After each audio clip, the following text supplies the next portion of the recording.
Yeah, hello. Hello, my name is Joey. My name is Vinny. My brother Joey just apologized for he said I was very disrespectful to the poet Edgar Allan Poe, and I apologize for that. There, I'm not looking to make fun of nobody, but sometimes these poems get me all confused, and they get you confused. They don't. Nothing sounds right. Like, in other words, like, for example, I'm going to tell you something. Like, he told me to mention something about Red Riding Hood. Now, I was a kid once, and a lot of kids out there, and there was a story, Red Riding Hood, right? Red Riding Hood is going to go see her grandmother in the forest. I mean, what's stupid about this here, they got to teach kids more than something like that. For example, she's going to go see her grandmother who lives in the forest. Now, how would a kid like little Red, we're going to call her Red, right? She's going to go in this forest. She got a little basket with some fruit and whatever she's got in there, and she's going to be in the forest where it's dark. First of all, right? Number one, it's dark. Number two, there could be creeps in there. You don't know. It's dangerous. So she goes, and on the way there, who does she meet but this guy? They call him the Wolf. The Wolf.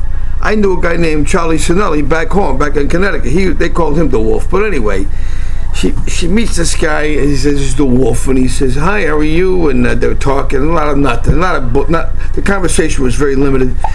Gets rid of him, boom, bang, she gets in the house. In the meantime, this Wolf beats her there. He gets in the house and he takes the grandmother, he takes her clothes off, and he throws her in a back room and whatever.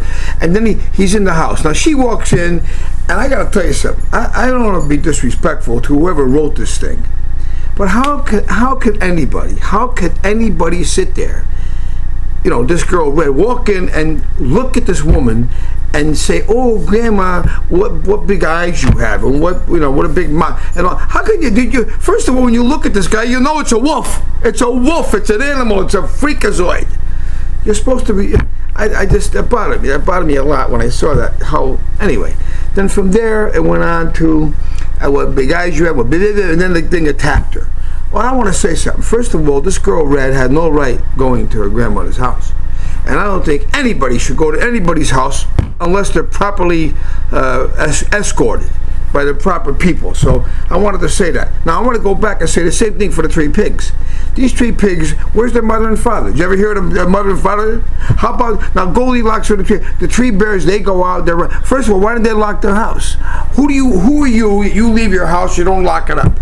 So between the three bears and Goldilocks and Red Riding Hood, I don't think we've learned a lot of good lessons over there, and that's what's disturbing me as Vinny from Brooklyn, or wherever I'm from, Brooklyn, or I don't know where, Bronx. Vinny from Bronx, Vinny from. What's the difference? I'm always on the borderline between Bronx and Brooklyn.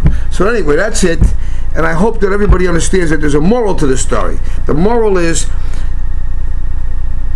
all right, or forget about it. There's nothing more to talk about now. My grandson Anthony would like to say one more thing here before we end this ridiculous thing that I keep trying to help people learn.